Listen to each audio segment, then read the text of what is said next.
मंत्री पुष्कर सिंह धामी ने महिला सशक्तिकरण विजन को आगे बढ़ाते हुए चंपावत में महिलाओं को स्वरोजगार से जोड़ने की दिशा में महत्वपूर्ण पहल की है, जहां जिला प्रशासन, ग्राम विकास विभाग और नाबार्ड के संयुक्त सहयोग से स्वयं सहायता समूह की महिलाओं को 50,000 मूल्य के मोबाइल फूड कार्ट वितरित किए गए। इस दौरान जिलाधिकारी मनीष कुमार ने स्वयं सहायता समूह की महिला लाभार्थियों को फूड कार्ट सौंपे, जिसके बाद लाभार्थी महिलाएं यात्रा मार्गों, डिग्री कॉलेजों, अस्पतालों और राष्ट्रीय राजमार्गों के प्रमुख स्थानों पर दीदी कैफे के नाम से फूड कार्ट का संचालन करेंगी। तो वहीं सभी लाभार्थी महिलाओं ने RSETI से फास्ट फूड का प्रशिक्षण भी प्राप्त किया है। प्रशासन ने कहा कि यह पहल महिलाओं को आर्थिक रूप से आत्मनिर्भर बनाने और आजीविका बढ़ाने में अहम योगदान देगी।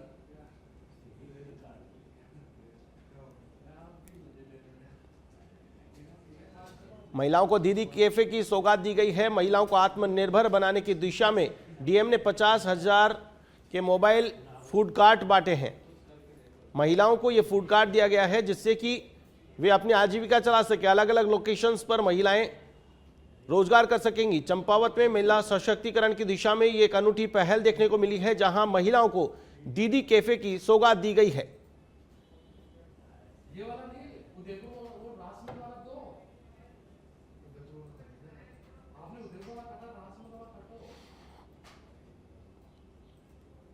और महिला सशक्तिकरण पे कई सारे कार्यक्रम चलाए जा रहे हैं। इसमें एकल महिला स्वरोजगार योजना, लखपति दीदी योजना, इस तरह कई सारी तमाम योजनाएं हैं। इन्हीं को जो है धरातल पे उतारने के लिए, धरातलीय अमली जामा पहनाने के लिए और महिलाओं को आर्थिक रूप से संबल प्रदान करने के लिए ये जो कार्यक्रम है नाबार्ड के द्वारा वित्त पोषित है। और इसमें हम लोग को 50,000 रुपये की कार्ड्स जो है ये हम लोग स्वयं सहायता समूह की हमारी जो सशक्त महिलाएं हैं जिन्होंने यहाँ पे वो इच्छुक थी कि वो कहीं पर अपने स्टॉल्स लगाएं और फूड कार्ट्स लगाएं। तो सबसे अच्छा जो उनके लिए ऑप्शन था वो था कि राष्ट्रीय राजमार्ग पे इनको लगाया जाए। राष्ट्रीय राजमार्ग में आपको पता ही है कि जो भूमि होती है उसकी उपलब्धता नहीं हो पाती है कई जगहों पर। तो ये हम लोगों ने एक सोचा कि हम लोग जो है मोबाइल कार्ड्स इसमें लगाते हैं। तो नाबार्ड से सहायतित ये परियोजना के बारे में हमें पता चला, तो हम लोगों ने मोबाइल कार्ड्स। मैं रायकोट महर लोहाघाट से हूँ और हमारे समूह का नाम पार्वती स्वयं सहायता समूह है, जो कि अभी हमें कार्ड मिले हुए हैं। उसमें महिलाओं को एक सशक्त बनाने के लिए वो खुद का रोजगार स्टार्ट कर सके और जो समूह की महिलाएं होती हैं तो उनके लिए दिया गया है एक मौका, जिसके लिए हम अपने मुख्यमंत्री जी का धन्यवाद करना चाहते हैं। चंपावत के अल्मोड़ा क्षेत्र में स्वास्थ्य सुविधाओं को लेकर बड़ी सौगात दी गई है। शनिवार को प्राथमिक स्वास्थ्य केंद्र अल्मोड़ी में विधिवत OPD और इंडोर सेवाओं की शुरुआत की गई है।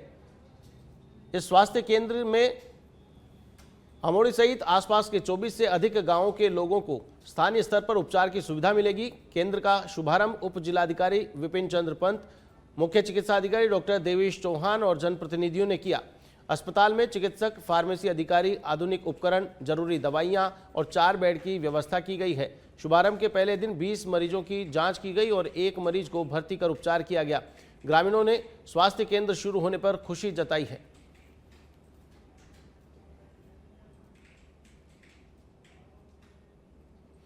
चंपावत में जिलाधिकारी मनीष कुमार ने शनिवार को शहर की आधारभूत सुविधाओं को लेकर सख्त रुख अपनाया है। डीएम ने जिला चिकित्सालय से रोडवेज स्टेशन तक राष्ट्रीय राजमार्ग, निर्माणाधीन पार्किंग, पेयजल पाइपलाइन, नालियों, प्रस्तावित सिटी सेंटर और सफाई व्यवस्था का निरीक्षण किया। इस दौरान उन्होंने अधिकारियों को लापरवाही पर नाराजगी जताते हुए सभी कार्य समय सीमा और गुणवत्तापूर्ण तरीके से पूरा करने के निर्देश दिए। उन्होंने सड़क के गड्ढे भरने और जल निकासी व्यवस्था सुधारने, क्षतिग्रस्त पेयजल लाइनों की मरम्मत करने के भी आदेश दिए। नगरपालिका को सफाई व्यवस्था बेहतर करने और अतिक्रमण के खिलाफ कार्रवाई के निर्देश दिए हैं। डीएम ने कहा कि जनहित के कार्यों में किसी भी तरह की कोई लापरवाही बर्दाश्त नहीं की जाएगी।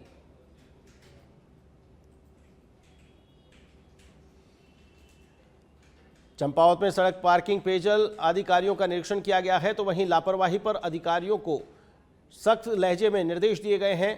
गड्ढे भरने हैं, जल निकासी की व्यवस्था करनी है और पाइपलाइन की भी मरम्मत करनी है। ये तमाम बातें डीएम मनीष कुमार ने निरीक्षण के दौरान कही हैं। सख्त निर्देश अधिकारियों को दिए गए हैं ताकि व्यवस्थाएं सुचारू हो सकें।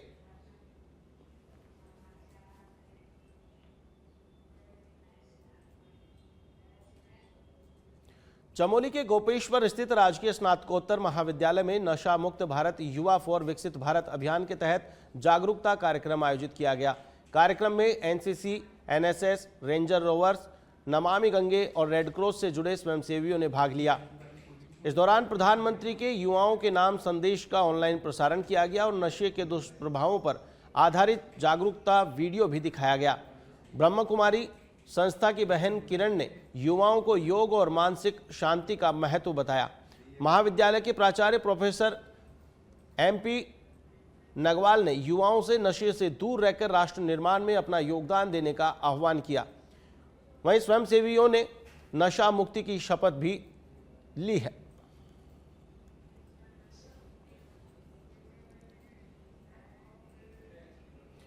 रुड़की के मंगलोर क्षेत्र में कांवड़ यात्रा के दौरान तनावपूर्ण स्थिति उत्पन्न हो गई। दरअसल हरिद्वार से गंगाजल लेकर लौट रहे शिव भक्तों की कांवड़ एक कार की टक्कर से खंडित हो गई, जिसके बाद कांवड़ियों ने कार में जमकर तोड़फोड़ कर डाली और कार चालक के साथ जमकर मारपीट की।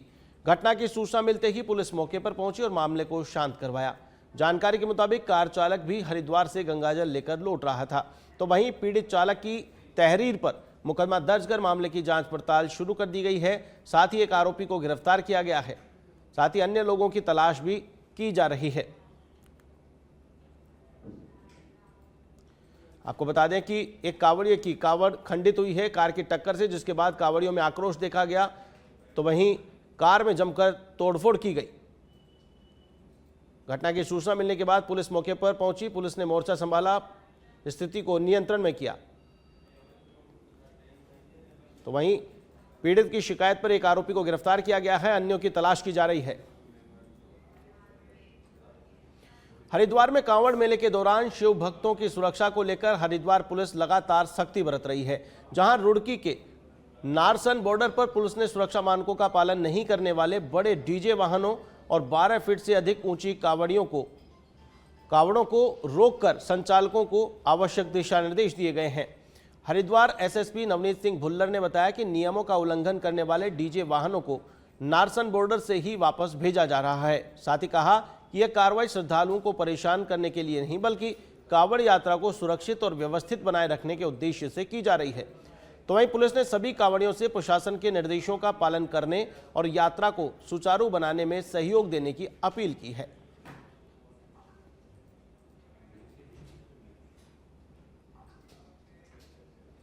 हरिद्वार के बहादुराबाद क्षेत्र में कांवड़ यात्रा के दौरान एक दर्दनाक हादसे में 2 शिवभक्त कांवड़ियों की मौत हो गई। घटना बढ़ेड़ी राजपुतान गांव के पास निर्माणाधीन फ्लाईओवर के नीचे हुई है, जहां आराम कर रहे 2 कांवड़ियों पर अचानक भारी लोहे का चैनल गिर गया, जिसके बाद हादसे में गंभीर रूप से घायल दोनों युवकों को पुलिस ने स्थानीय लोगों की मदद से अस्पताल पहुंचाया, जहां चिकित्सकों ने दोनों को मृत घोषित कर दिया। मृतकों की पहचान मुरादनगर निवासी 21 वर्षीय तनुज और गाजियाबाद निवासी 22 वर्षीय किशन के रूप में की गई। जानकारी के मुताबिक दोनों हरिद्वार से गंगाजल लेकर अपने घर लौट रहे थे। इस दौरान वहां रखा भारी लोहे का चैनल खिसककर उनके ऊपर गिर गया। फिलहाल पुलिस मामले की जांच पड़ताल में जुटी हुई है। आपको बता दें, कांवड़ यात्रा के दौरान 2 शिव भक्तों की मौत की घटना सामने आई है। फ्लाईओवर के नीचे भारी भरकम लोहे का चैनल गिर गया, जिससे दबने की वजह से 2 कांवड़ियों की मौत हुई है। लोहे का गार्डर गिरने से 2 कांवड़ियों की मौत हुई है। हरिद्वार के बहादुराबाद में दर्दनाक हादसा हुआ है। कांवड़ यात्रा के दौरान 2 शिव भक्तों की मौत हो गई है।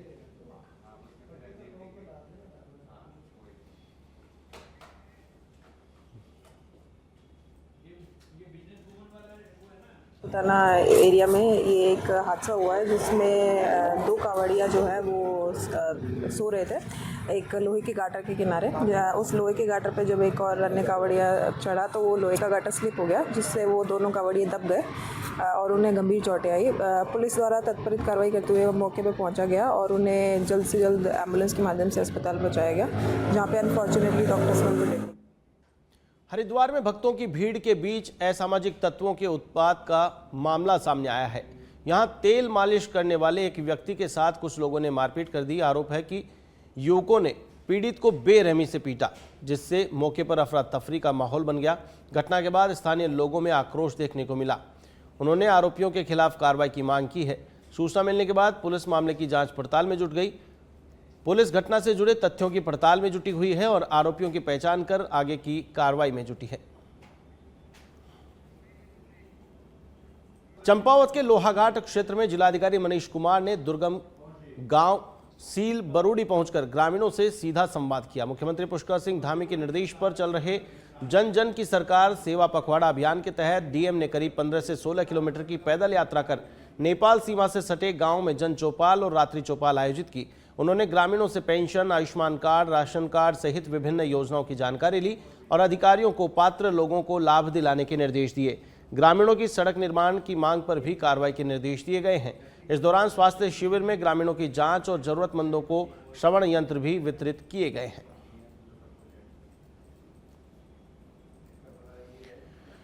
आपको बता दें कि चंपावत डीएम ने रात्रि चौपाल का आयोजन किया है। ग्रामीणों की समस्याओं को सुनकर निस्तारण के निर्देश दिए हैं। गांव में जाकर ग्रामीणों की समस्याएं सुनकर त्वरित मौके पर ही समाधान करने का प्रयास किया गया है।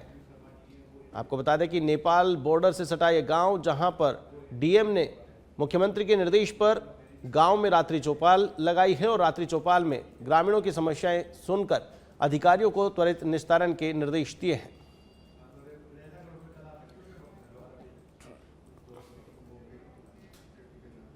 मसूरी के झड़ीपानी क्षेत्र में भूमिधरों और उत्तर रेलवे के बीच जमीन विवाद एक बार फिर गर्मा गया है।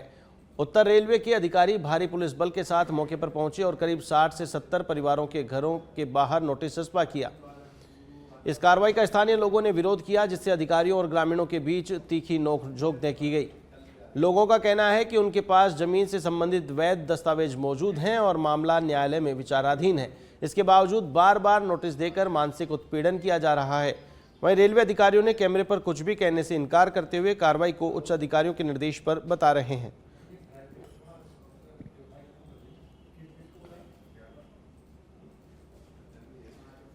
झड़ीपानी में भूमिधरों और उत्तर रेलवे के अधिकारियों के बीच विवाद देखा गया है। यहां पर रेलवे अधिकारियों ने पुलिस बल के साथ नोटिस चस्पा किए हैं, तो वहीं स्थानीय लोगों और अधिकारियों के बीच तीखी नोकझोंक भी देखने को मिली है। एक और जहां ग्रामीण आरोप लगा रहे हैं कि उनके पास वैध दस्तावेज हैं, तो वहीं दूसरी ओर रेलवे के अधिकारी कैमरे के सामने कुछ भी बोलने से बच रहे हैं।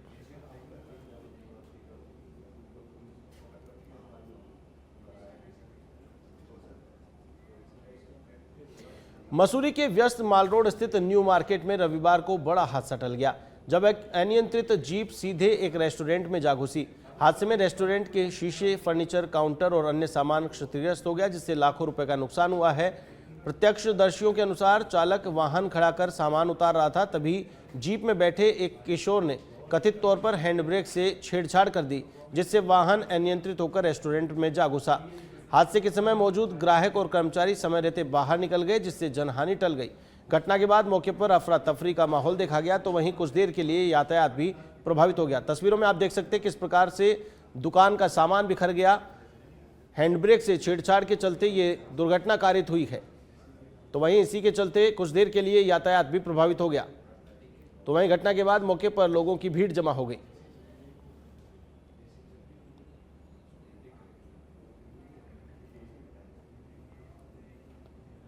देहरादून पुलिस ने वाहन चोरी की कई वारदातों का खुलासा करते हुए एक शातिर चोर को गिरफ्तार किया है। आरोपी के कब्जे से चोरी किए गए 11 दोपहिया वाहन बरामद किए गए हैं।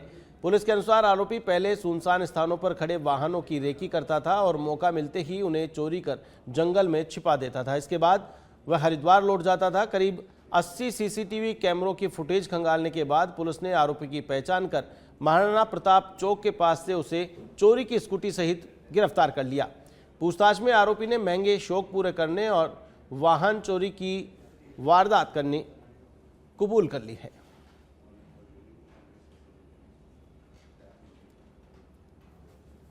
आरोपी के कब्जे से 11 चोरी के दुपहिया वाहन बरामद किए गए हैं।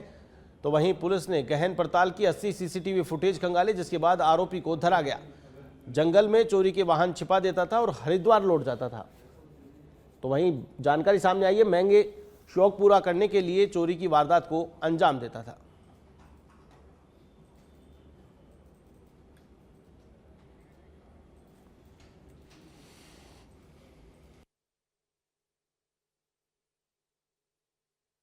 अन्य माध्यमों से, जैसे जो इसके साथ के लोग हैं या फिर जो CDR है, उनके माध्यम से मालूम किया जाएगा कि किन लोगों के ऐसे संपर्क में रहता है और जल्दी इसका भी पता चलेगा कि ये वाहन कहाँ पर बेचता था। कोई गैंग थी इसकी या फिर अकेले ही करता था? फिलहाल तक ये अकेले का ही पता चला है, अकेले ही वाहन चोरी करता था और अगर कोई इसके साथ सम्मिलित होगा तो उसके संबंध में।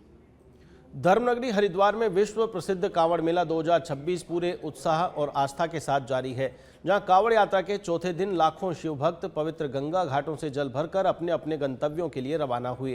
पूरा शहर बम भोले और हर हर महादेव के जयघोष से गुंजायमान है।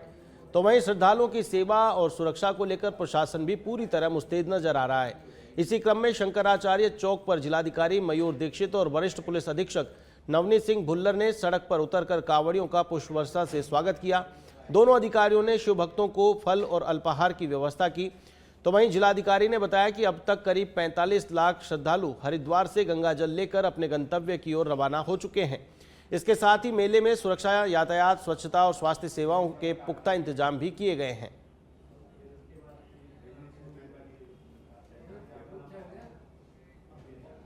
सितारगंज में बालाजी एक्शन टेसा कंपनी ने CSR पहल के तहत कौशल विकास कार्यक्रम का आयोजन किया, जिसमें सूक्ष्म MSME के सहयोग से 30 युवाओं को उद्योगों की जरूरत के अनुरूप व्यवहारिक और तकनीकी प्रशिक्षण दिया गया। तो वहीं प्रशिक्षण सफलतापूर्वक पूरा करने वाले सभी प्रतिभागियों को प्रमाण पत्र वितरित किए गए। कंपनी अधिकारियों ने बताया कि युवाओं को रोजगारपरक प्रशिक्षण उपलब्ध कराना सामाजिक जिम्मेदारी का अहम हिस्सा है। साथ ही कहा कि ऐसे कार्यक्रम युवाओं के कौशल को बेहतर बनाने के साथ ही उन्हें आत्मनिर्भर बनाने के लिए भी प्रेरित करते हैं।